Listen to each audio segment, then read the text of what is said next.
So in our webinar today, we will have a very wonderful topic that is related with kidney health.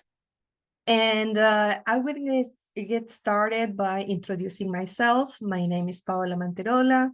I'll be your host for today, as I'm the Vice President of Staff Assembly Programs. And I also work collaboratively with UCLA partners at Staff Assembly, who provide resources and support to UCLA staff and faculty. So, as I said before, we jump into our presentation, I'd like to mention some important announcements. And as I said before, this webinar is being recorded.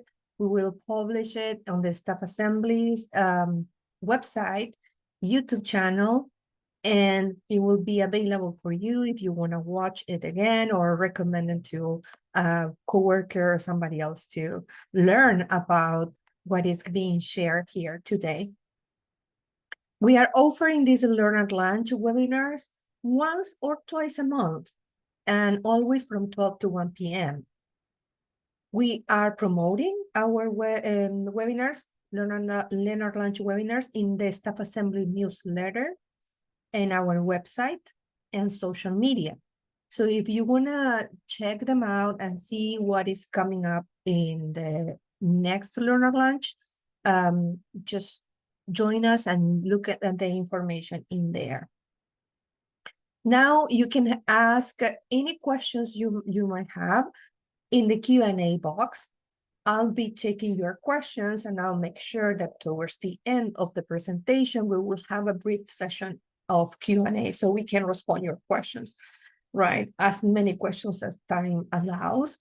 Otherwise, you can reach out to us via email, and I will be sharing the Staff Assembly email in the chat box, so you can reach out to us and we can respond further questions.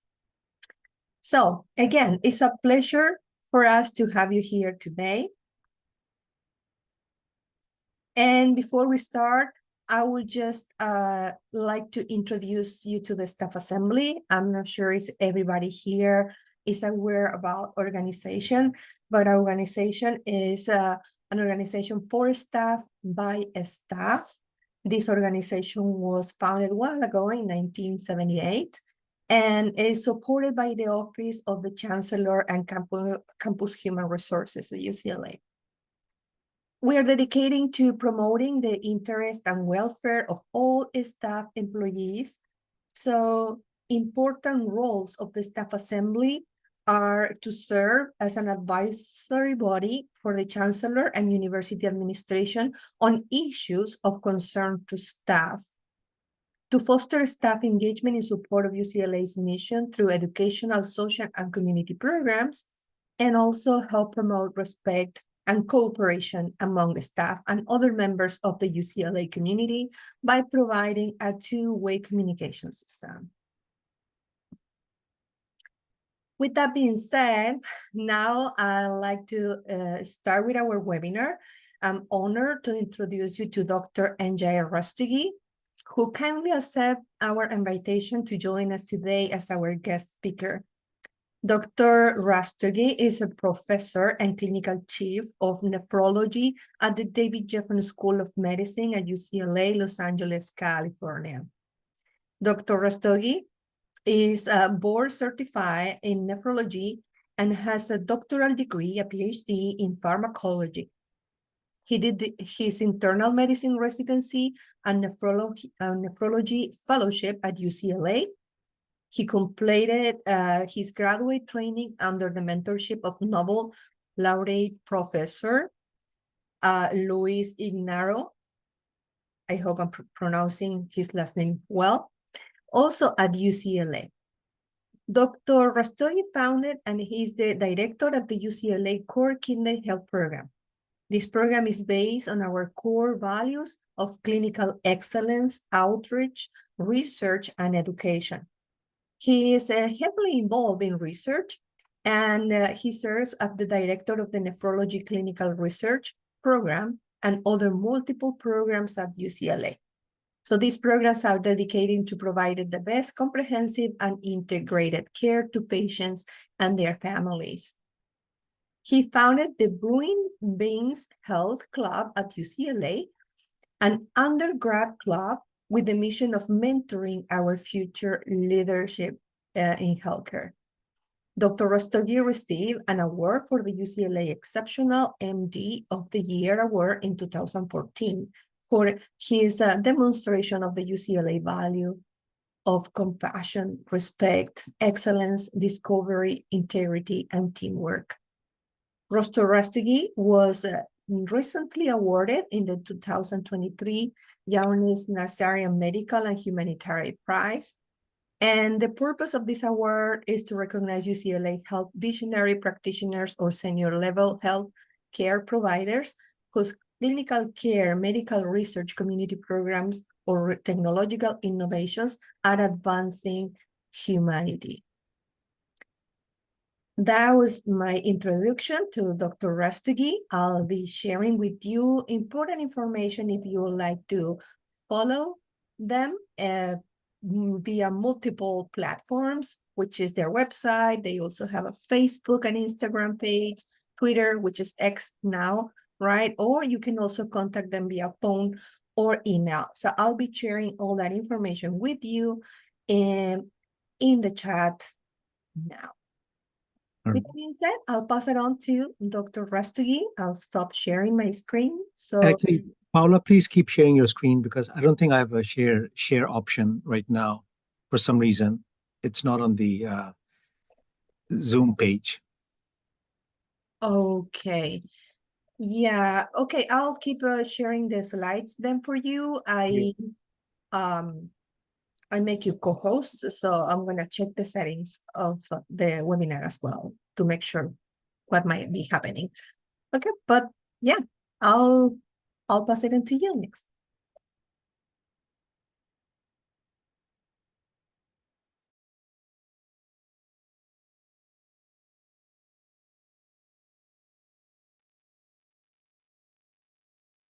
So whenever you're ready.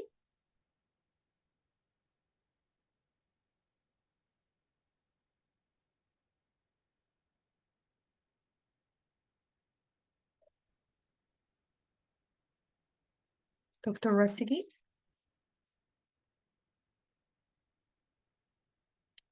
Well, sorry, I'm not so sure if he can hear us now. Probably lose connection. So thank you everyone for your patience. I'm gonna be with him in a minute.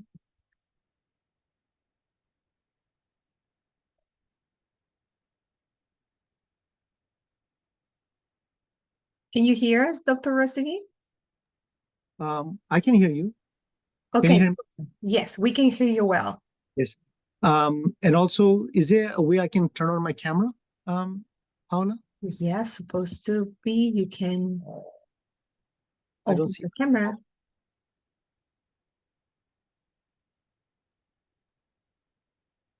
But anyways, as Paula is working on that, I just want to take a moment to.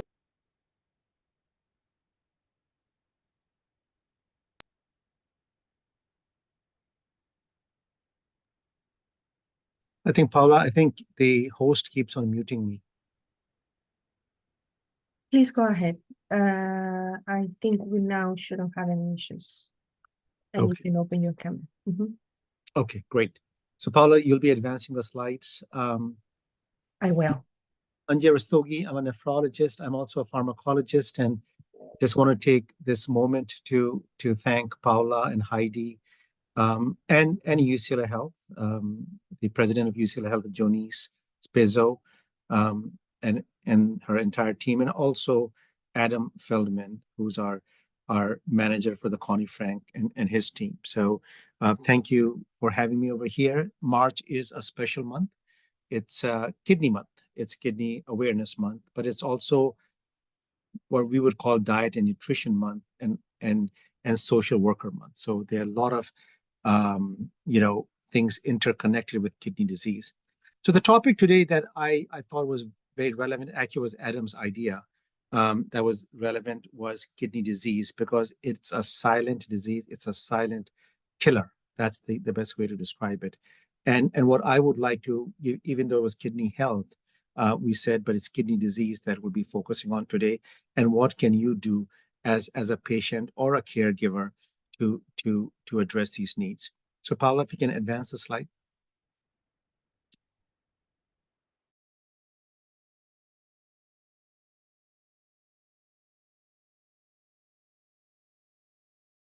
Very good.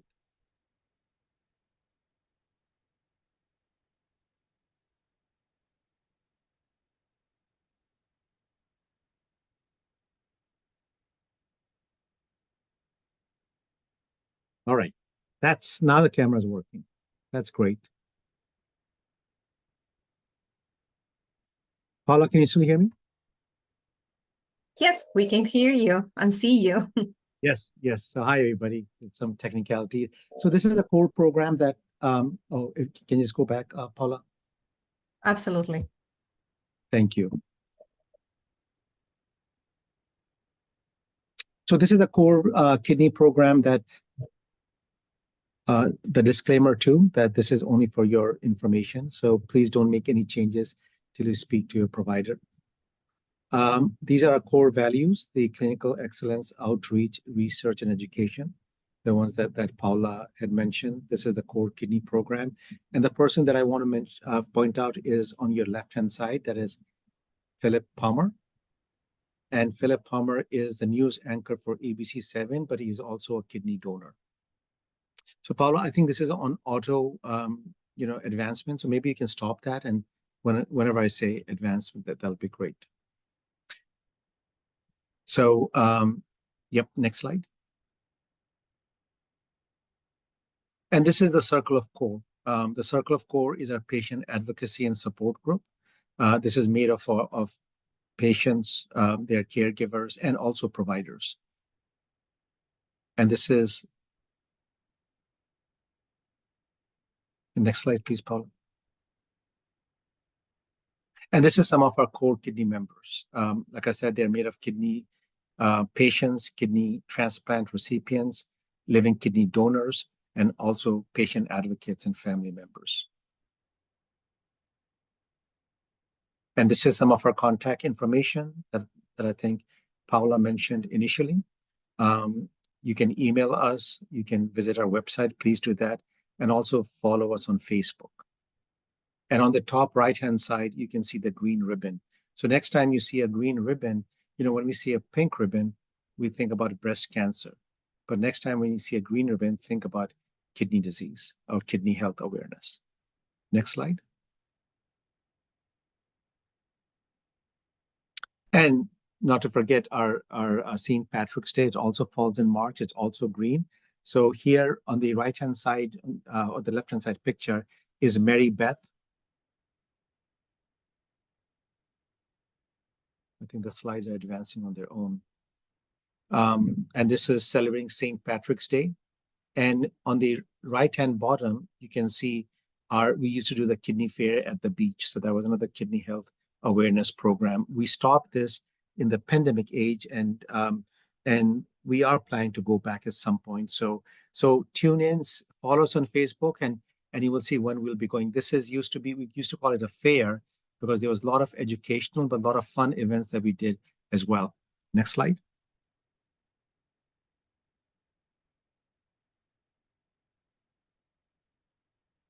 All right, and this is our website. So we have a lot of resources available if you want to learn about kidney health and kidney disease. Next slide. And this is our undergraduate club. It's called Bruin Beans. Bruin is UCLA, and Beans is kidney. So, and the mission of this club is to mentor our future leaders in healthcare. Next slide. And this is the Green Ribbon campaign that we started at UCLA in 2017 to increase kidney disease and kidney health awareness. Next slide. Now let's get over some facts over here. And I think this is what I would really like the attendees to take today. So why are we spending time today and why are you here?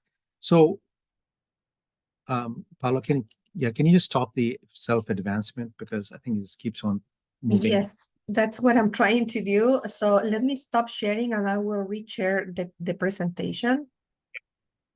And then I can keep going. So Absolutely. so when you talk about kidney disease, 1 in 3 adults in the US are at risk for kidney disease. So keep that number at 1 in 3. And 1 in 7 actually have kidney disease. And that accounts for almost 35, 37 million patients that actually have kidney disease in the US. But what's even more staggering is only 1 in 10, so 9 out of 10 don't know that they have kidney disease. This is really, so 90%, because it tends to be asymptomatic. It will progress on its own. And a lot of times we catch them very late. So there's one thing that you can do from today's presentation is actually go to your healthcare provider and ask them, have you been tested for kidney disease or kidney health? And I'll be going over, what can be done.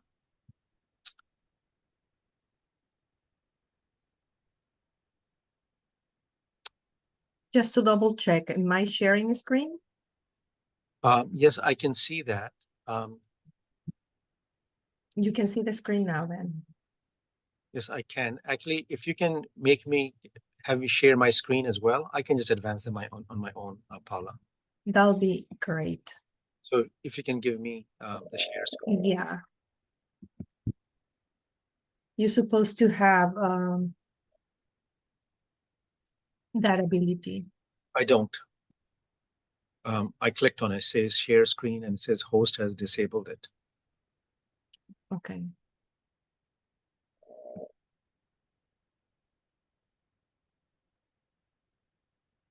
Yeah, it seems I can't do that for now. So I'm gonna go back to my screen and share until I find out how to.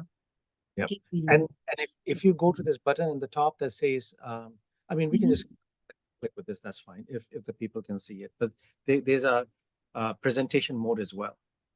Can you see the co-host ability now? Yeah, I can see it now. I'll pass it on to you. Thank you. Okay, great. Can you see my slide now? Yes, we can see your slides very well. Thank you. Great. All right. So this is what I was mentioning, that 1 in 7 people have some form of kidney disease, and only 1 in 10 know that. So this is really, the onus falls on us to make sure that we check for it. Now, what are the signs of kidney problems? Kidney disease can cause a lot of problems. They can cause, most commonly, what we would say is fluid retention.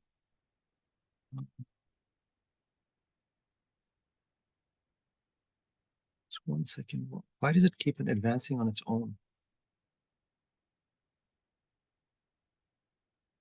Yeah, I don't know what's going on over here.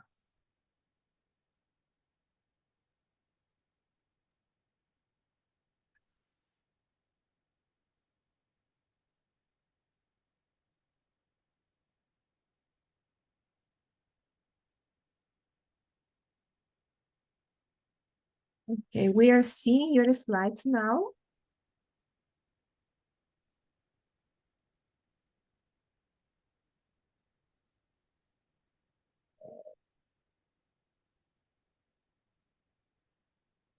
How about this one? Can you still see it? Yes, we can still see it. Yeah, so let's just go with this one because I think it starts advancing on its own. The signs of kidney problems, there could be a lot of them. It could be fluid retention as edema. It could be back pain. It could be shortness of breath. Your urine output is decreased. Your urine can be frothy. But what's the most important thing is that it is asymptomatic in the majority of patients. And I think that's something very, very important point to keep in mind. So unless you test it, you will not know if you have any kidney problems or not. Now, just a bit about anatomy and physiology. You have two kidneys. They're bean-shaped organs that are in your back, just under the rib cage, from the 9th to 11th ribs, and it's size of a fist. The dimension is about 11 centimeters at the longest, 9 to 11 centimeters, but it is 3-dimensional, so you have to keep that in mind. So these are your two kidneys. They drain the urine into these ureters that go to your bladder, and then finally it comes out of the urethra. So that's how the kidneys work. And when your kidneys are normal, they are healthy, that this is the way they look. They are reddish brown. They have good size, and they're not spilling any protein. But when you're diseased, the kidneys get shrunken most of the time. In some kidneys it get bigger, but most of the time they're shrunken. The surface is very granular, and you could be spilling a lot of protein in the urine. So what do your kidneys do? And I think what's really important is it's one of the most complex organs. It's a vital organ. So the kidneys don't work, you cannot live. It's just like your lungs, it's like your heart. It's the kidneys are a vital organ of your body. And overall, a very simplistic way to present this is that they purify your blood, and the waste products end up in your urine. But they do a lot more than that. It's an acid base, your potassium, your sodium, your calcium, your magnesium. We talk about fluid, acidity. There's a lot of acid load that you have in your body, and the kidneys tend to get rid of that. And when your kidneys don't work, this acid load builds up. The other one that I'll come back is drug clearance, but they also have a lot of hormonal functions. There's a hormone called erythropoietin that's synthesized by the kidneys, and that is for hemoglobin and blood cells. So when you have kidney disease, you tend to get anemic. Vitamin D that you ingest is actually inactive. It has to go through the kidneys to get activated. So no matter how much vitamin D you take, if your kidneys are not working properly, then you're still vitamin D deficient. And there's also a big function of kidneys in blood pressure regulation maintenance. But I also want to go by drug clearance. The liver and the kidneys are the two main organs that get rid of toxins and drugs and a lot of these external products that we take. So what's really important to keep in mind is that when your kidneys are not working, and we sometimes think as a binary thing, your kidneys are not working or they're shut down, but there's a spectrum, and that spectrum has to be kept in mind, because when your kidneys are not working properly, and this is something, if you have kidney disease, you should make sure that the drugs you're taking are appropriately dosed, because if the kidneys are not working properly, then you need to most likely use a lower dose if the drug is cleared by the kidney. So it's always good to talk to your pharmacist. It's always good to talk to your primary care physician and tell them that, look, I might have some kidney problems, and make sure that we adjust the dosage based on my kidney function. This is the nephron. You probably have heard the term nephrologist, and that's a kidney specialist, and this is a structural and functional unit of your kidneys. And the kidneys act as a filter, and this cup-shaped structure is called the glomerulus, and a test that we do is called GFR, which stands for glomerular filtration rate, and this is where it comes from. So that's the overall best predictor of your kidney function and stuff, and that's something. And going back to how do you assess kidney function, it's a simple test, and this is the beauty of it. You don't need any complex workup. The screening test for kidney disease is a simple blood test, and you check something called creatinine. And this creatinine is used to equate GFR, and that's why it's called eGFR, estimate GFR. And the second thing that you have to do is do a simple test for spilling protein or albumin. Albumin is a kind of protein in your urine. And these are widely available. Any lab can do that. And then if further testing needs, then you can do an imaging study and eventually a biopsy. And there are additional, more complicated tests we can do.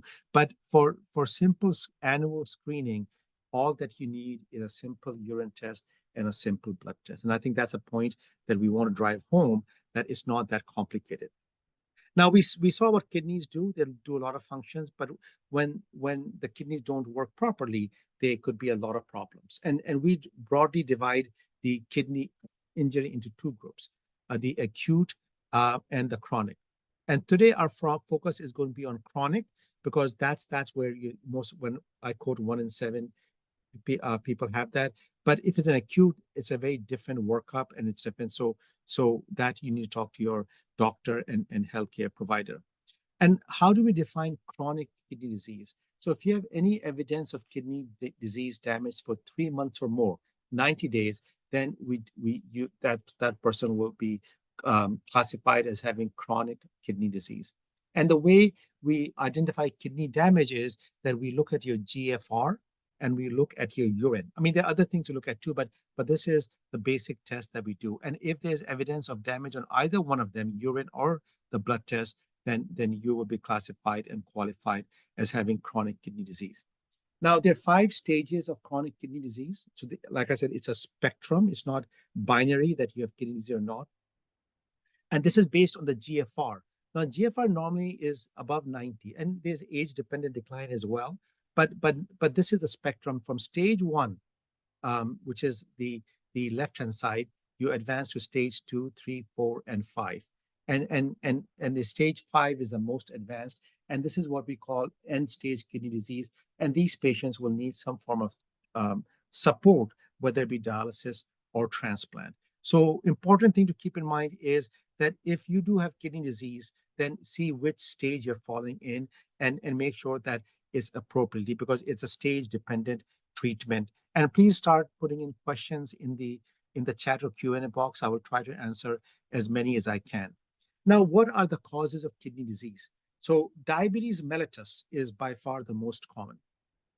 40 to 50% of our patients who have kidney disease actually are diabetic patients. The important point over here is that this is preventable and treatable. So if you have diabetes, and as it's widely prevalent as well, then make sure that your diabetes is well controlled. You take all the steps that necessary. The second most common cause listed is high blood pressure. The other thing that is potentially treatable and kidney disease preventable. So this accounts for almost 70 to 80% of causes of kidney problems we have. So if you can take care of these 2 things, then I think we will take care of a whole chunk. Then we fall into other like ADPKD, which is polycystic kidney disease, glomerulonephritis, and the whole other causes. Now, what can damage your kidneys? High blood pressure can damage your kidneys. Diabetes can damage your kidneys. Drugs can damage your kidneys. And a lot of times we think it's only prescribed medications that can potentially damage, but that is not true. Over-the-counter medications, and the most common one is what we call non-steroidals anti-inflammatory drugs like ibuprofen, Motrin. Those drugs taken over, certain amount of time can cause kidney problems. Recreational drugs can cause, as a drug as cocaine can shut down your kidneys, crystal meth, all these things are very, very important. So when I take, and there are a lot of webinars that if you go to YouTube and put my name in, UCLA did a whole bunch of webinars, and one of them is on drugs and medications, one is them on kidney disease, and one is on high blood pressure. So I would strongly recommend, if there's an interest, to see those YouTube webinars. Herbal medications, we think that they're safe, but not so much. They are potentially dangerous as well. Excessive protein supplementation, that can cause problems as well. And that's something else that you need to keep in mind. Infections, and I've listed HIV, I've listed Hep C, but COVID infection, we have seen a surge in our patients with kidney disease, and then immune dysregulation. So the list goes. And the other thing that I want to point out is genetics. So these are some of the medications, proton pump inhibitors like Prilosec, Nexium, pantoprazole. Make sure that you only take them for the duration that's needed. We show kidney dosing, and then also contrast with imaging studies. I think those are all important things to keep in mind. A lot of this information is actually in the slide deck that is on YouTube. So I would strongly recommend you go and look at it too. This is just looking at cardiovascular disease. The most common cause of death in a kidney patient is cardiovascular disease. And here on the y-axis, you have mortality. This is age. This is patients on dialysis. This is the general population. And the point that we try to make out here is a 25-year-old patient who's on dialysis has the same risk of dying of cardiovascular disease as an 85-year-old who's not on dialysis. So externally, these people can look young, but internally, they're aged a lot more. So that's an important point to keep in mind. These are what we call the classical and the non-classical risk factors. Um, Paula will share the slide deck with you, so you'll have it over there. Now, when you have kidney disease, what else can happen because of chronic kidney disease? So all the functions that kidneys do, if you go back to that, you can actually predict what happens when kidneys don't work well. You get anemic and iron deficient. You have bone problems and mineral problems, what we call BMD or MBD, mineral and bone disease. The patients tend to get more malnourished as a kidney disease. There's acid base and electrolyte problems, cardiovascular disease and hypertension we mentioned, and fluid management, and not to mention that it can also limit medication that you can take. And for example, if you get an unrelated problem, for example, it's a rheumatological disease, it's cancer. So a lot of times, if you have kidney disease, that limits what treatment you can do for other problems. So I think this is something else important to keep in mind. High blood pressure. Now, it's a chicken or the egg. High blood pressure causes kidney problems, but kidney problems cause high blood pressure too. So when you go to a physician, I have a separate talk on high blood pressure, which I won't go into today. But what I do ask all my patients to do is look at the webinar on YouTube that I did now. It's a few years old, but it's very informative. And when we did these webinars, the purpose was to answer the questions my patients might have. So when you go to your physicians, ask them what your goal is. We have a goal for diabetes, A1C. We have a goal for your cholesterol. Same thing, you should have a goal for your blood pressure. Do home blood pressure readings. If you have hypertension, you should have a blood pressure instrument at home. And then there's classes of drugs, ACE inhibitors, ARBs. And the last one that I want to is salt intake, and more to be more specific, sodium intake in these patients. I think that's really one of the big drivers. There's entire spectrum. Some patients are very salt sensitive and some patients are not. But salt sensitivity is there, and that can controlling the sodium intake. And I want to be careful because potassium could be potentially beneficial as long as your potassium levels are normal. But sodium can limiting the sodium intake in your diet can make a big impact on your blood pressure.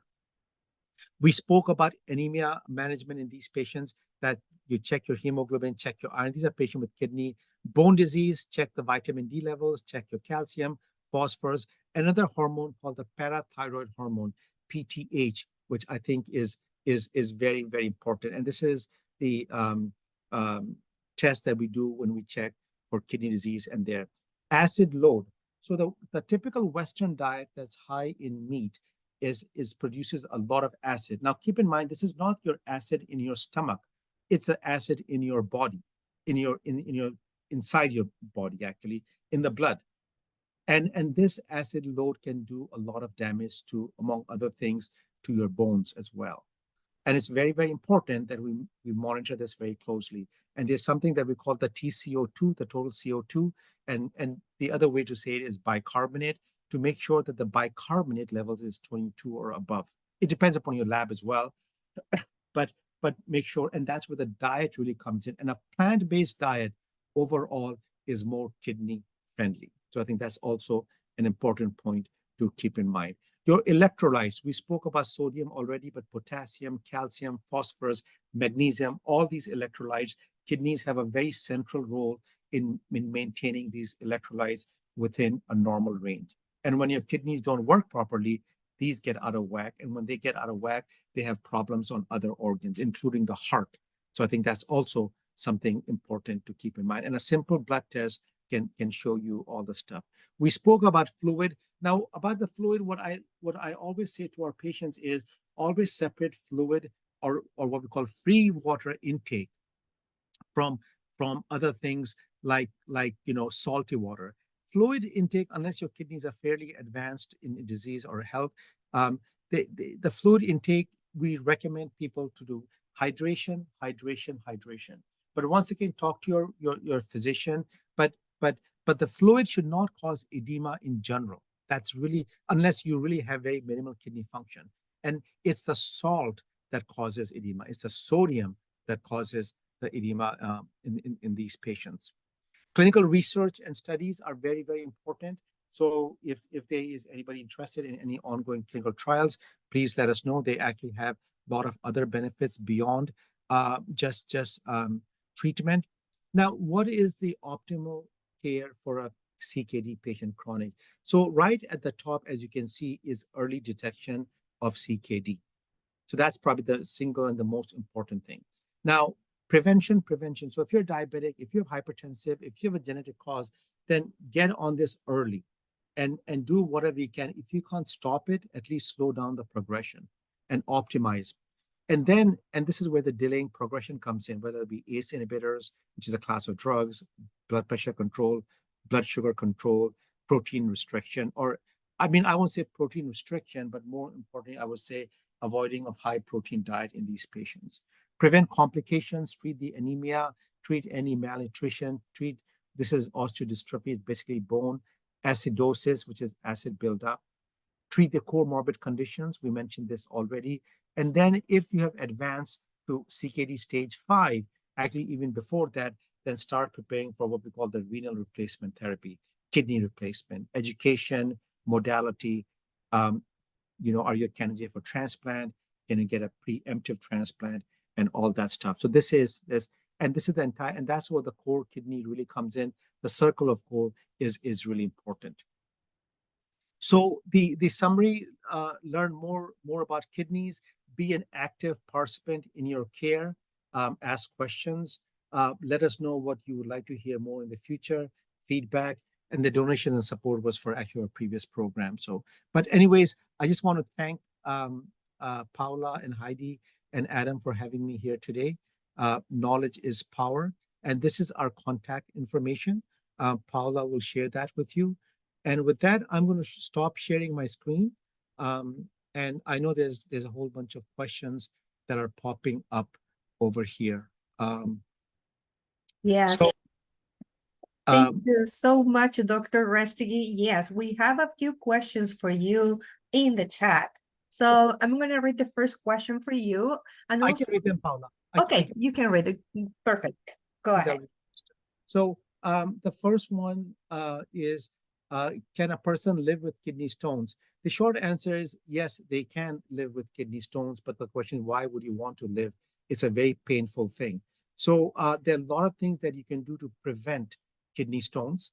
And that's where a lot of times this is what happens. I'm glad this question was asked because, it's about it's about the fix. You have a kidney stone, you go to a urologist, they take out the kidney stone and you pass it, and then you go back to till you have the next kidney stone.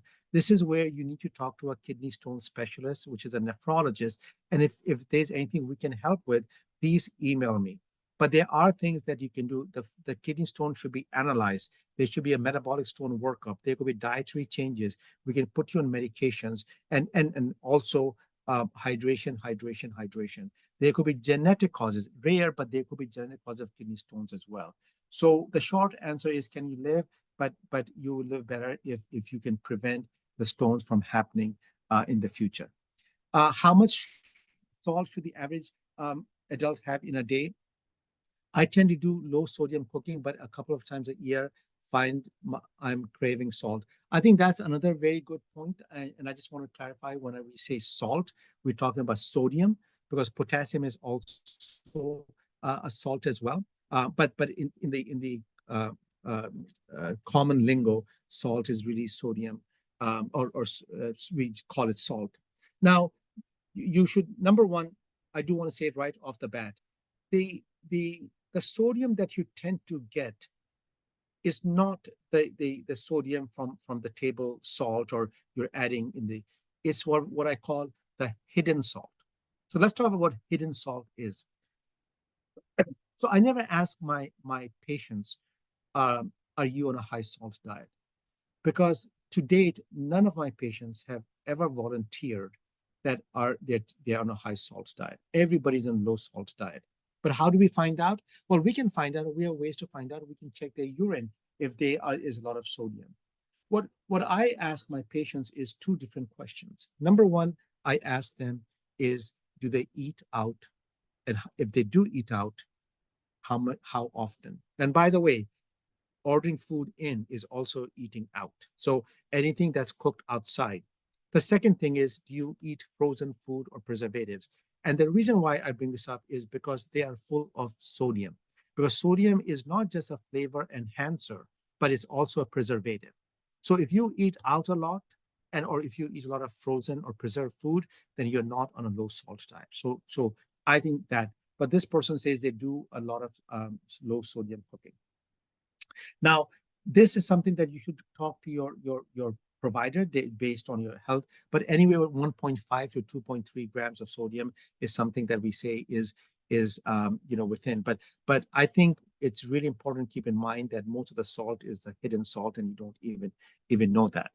Now, craving comes in. So it's really interesting you mentioned that, because the studies have been done in which they have shown that it takes a bit to get used to a low sodium diet. But once you're used to a low sodium diet, then you it's just like regular Coke versus diet. And you have to get used to the diet Coke. And now if you drink a regular Coke, it just tastes very odd, right? Same thing over here. But what I would say, if it's a couple of times a year, it's not that bad in my opinion. Um, if there is a craving, you should go, but you should ask why the craving is happening that time. But everything in moderation. That's what I recommend to my patients. Everything is in moderation, once or twice a year, but also talk to a healthcare provider, because depend. But it should be okay. And same person, if they have any questions, they can email me as well. The next one is just thank you, Jessica. I think thank you for sharing the insights. They do have a couple of questions. Let me answer that. What frequency of non-steroidal use is considered chronic and problematic in terms of CKD risk? I think that's an excellent question. So non-steroidal anti-inflammatory drugs, these are called NSAIDs. And this is all the painkillers besides Tylenol that you see in the over-the-counter.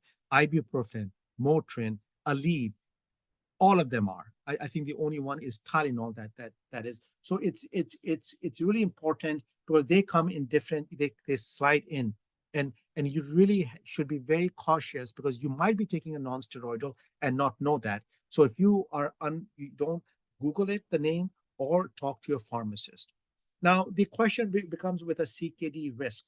And I would say, technically, any use can be potential, because the non-steroidal have a very complex way of affecting not just the kidneys, but also the cardiovascular system. Now, having said that, it's a balance as well. A couple of days of ibuprofen and Motrin, as long as you don't have advanced kidney disease, might be okay. But I would once again say that talk to a healthcare provider. But what's important to keep in mind is that any use can potentially cause problems. And I will say any chronic use, which is more than a few days, is definitely something to talk to your healthcare provider before, because the risk need to outweigh the benefits. And I can tell you that we have had so many patients show up with kidney damage because of the knowing and not knowing. And then we go back 10 years, and then we find out that they were taking a lot of non-steroidals, ibuprofen and Motrin, and that's now the second question is, aside from the fact that many people skip health screening, simple urine and blood tests are included in annual screening. So why is that a lot of people don't know they have CKD? What provider and system level factors lead to underdiagnosis? So I think, Jessica, you mentioned right at the front that a lot of people don't even go for the annual health care. So that's the first thing to do. The second thing to do is, are they getting routine blood test and urine test? Sometimes those are not part, believe it or not, of the annual healthcare screening. So that's the second thing that I would make sure. The third thing is, just ask your provider. Just tell them that you want your kidney function and ask for what we call, and let me put this over here in the chat, so everybody, is something called UACR, which is basically urine albumin creatinine ratio, or UPCR, which is basically urine protein creatinine. Just ask for these simple tests in urine. That's all that you need to ask them, and a creatinine, and go over the labs, and also attend our programs that we do. We do a monthly chat for kidney is 1st of every month and at 5 p.m. PST. So join those and ask questions. We have healthcare providers, we have nephrologists, heart specialists, infectious disease specialists, dietitians that show up. So that it's called the chat. And once again, I'm going to put my email. I know Paula very kindly had showed that, but these are free events. And core kidney at mednet.ucla.edu. There we go. So email us. Oh, it's .edu. Yeah. Another one is a question. I hope that answers my question. If not, please put something in the chat again.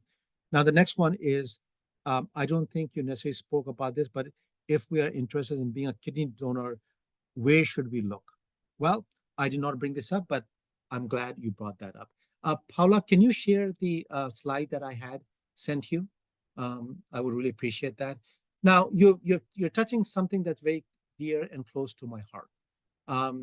And let me get back to you at that question when Paula puts that slide up. Hi, Dr. Rastogi. Thank you for sharing. What are your thoughts on using probiotics as a treatment for CKD? That's the connection between gut health and your systemic health and kidney health is going. It's too early to say if there's any direct impact on gut health or probiotics. I would say maintain your gut health. And how do you maintain your gut health? Well, by what you eat. You can also by preventing unnecessary antibiotics, right? So we don't advertise probiotics for improving gut health, but that's something definitely if there's other indications, you can look. How can someone get more involved with volunteering? I'll thank you so much, Heidi, for asking that. I think we still have a few minutes, right, Paula? About 5 minutes? Okay. If I were to develop a high blood pressure, should I ask my doctor to check for kidney issues? If so, what should I specifically ask for? So I think, Kyla, that's another great question. If you do develop high blood pressure, then yes, they should be asking for kidney and those tests that I mentioned, a simple urine test, UACR or UPCR, or and your blood test. And once again, if you go to YouTube and just put my name, and there's a whole bunch of webinars that show up, and one of them is actually specifically dealing with this. What is a treatment of benign kidney cysts? The answer is it's the fact that they're benign. They're called simple cysts. So there's no need to treat them unless they are causing some symptoms. But the benign cyst, the simple cyst, is nothing to do. It's an age-dependent thing. Now, if you have PKD, polycystic kidney disease, that's a different story. That you have multiple cysts throughout the kidneys and systemic. So that's a different pathway, and then we treat that. And if there's any questions about that, UCLA has a center of excellence in PKD.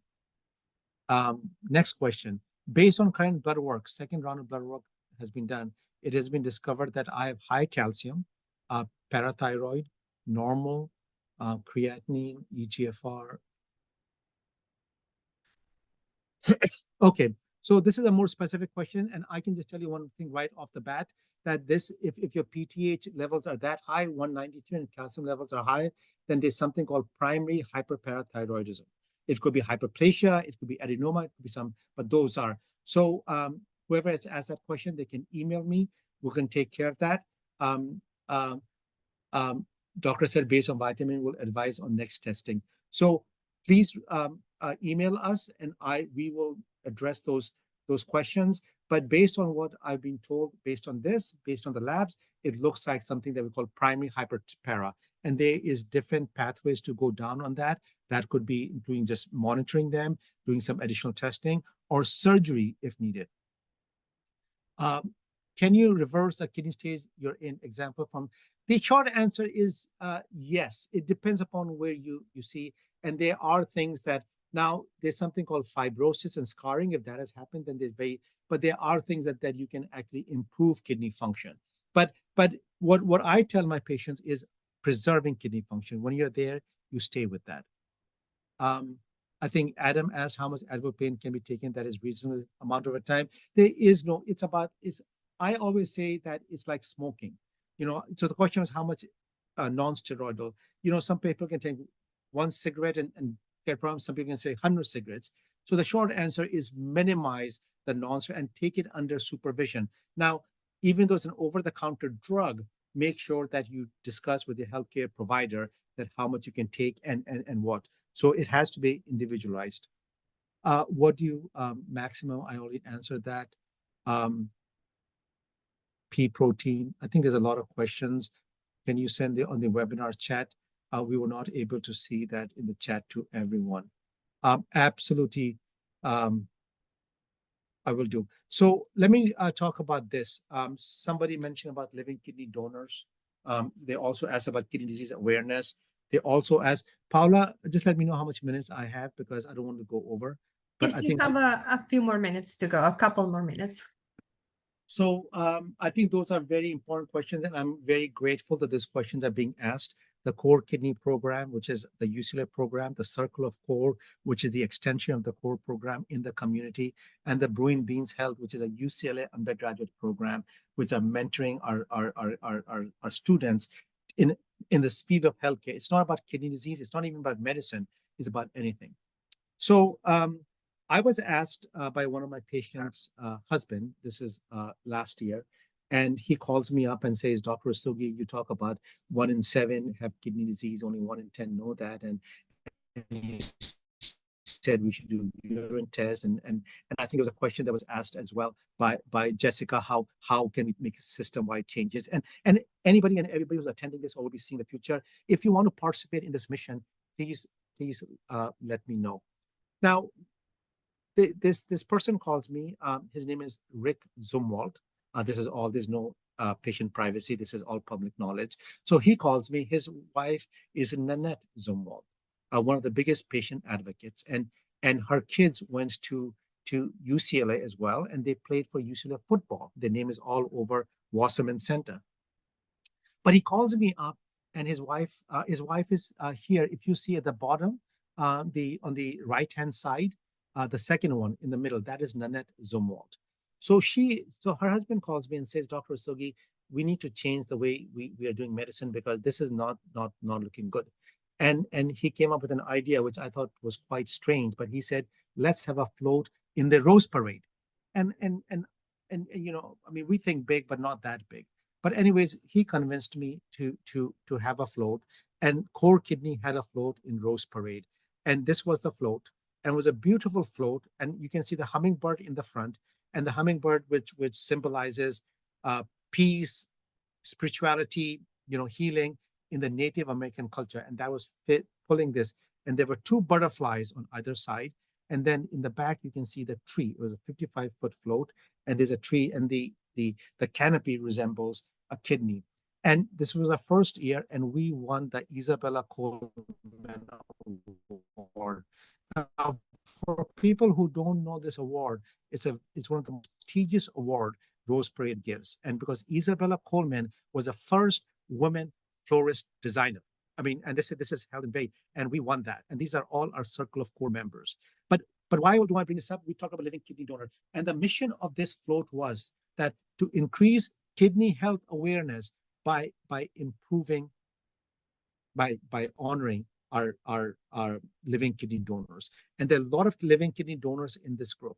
So anybody who wants to be assessed for a living kidney donation, email me. I was the medical director of the Living Kidney Donor Program for 10 plus years till I just recently stepped down because, they're more, the Core Kidney Program and all these things are taking a lot of my time, but I'm very, very heavily involved. So if you are interested, a living kidney donor, and this is very important to people to understand, when you donate a kidney, you don't just help one patient. You don't just even help their family. You help society. So it's one of the most noble things one human being can do to do. So the person whoever asked that question, I'm very grateful. But if anybody else wants to know, now keep in mind, the donor goes through they are evaluated fully to make sure that they are not at risk of any kidney problems like that. But please reach out to me. It's a priceless gift that you can give. And the second question that I want to answer over here is the same with if you want to be involved with the core kidney mission, if you want to be part of this rose parade, if you want, please let us know. And Adam Feldman is our leader at Connie Frank, and Paula, thank you so much for putting that information in. But if there's anything that I can answer or help for your own, health or your family's health, you can email me. So with Paula, I know I spoke a bit more than I should. We answered as many questions as we could. Just make sure that they get my email address, corekidney@mednet, and we will get back to you. So thank you once again, and thank you for attending this on Kidney Month. Thank you so much, Dr. Rastogi, for that amazing presentation. We like incredible, great information. We learned so much from you today. And yeah, we have so many questions. Our people are keeping asking in the chat. I will be sharing your contact information, our email as well, with everybody attending this webinar, and also I'll make it available in our website. So for everybody to watch it again, if they missed I don't know, one of the answers or anything. Also, I share in the chat another video, your video from YouTube channel. So that's also available there. And of course, I can share chat information. I can share the Q&A, this presentation, and the recording. So I'll be reaching back to you all very soon. Thank you again. We appreciate you so much, Dr. Rastogi, and I'll be for sure contacting you and volunteering, and I'm pretty sure that many people here are interested in doing the same. So thank you so much again for your kindness and for being here with us today. It was an honor to have you. My honor. Thank you so much. Thank you. Yeah, and we have just a couple more minutes to go. So very quickly, very briefly, I'd like just to mention that the Staff Assembly has awards and scholarships for all faculty and staff. I'll be sharing this website with you too, and you will have it in your presentation, as you can see at the bottom of this page. So please take a look at it and search those awards that you would like to be participating. Also, we would love to have you joining us. As I said at the beginning of this webinar, all faculty and staff are part of the Staff Assembly as soon as you are hired, right? So you are part of us. See, if you want to volunteer, you can just sign up here in that specific section in yellow, or you can join us also via social media and website. Thank you so much. You will receive a survey, an evaluation survey at the end, as soon as we finish this webinar. So please complete it for us. And again, thank you for being here and for your patience with the technical difficulties we have to encounter today. So thank you so much, everyone. Have a great rest of your day.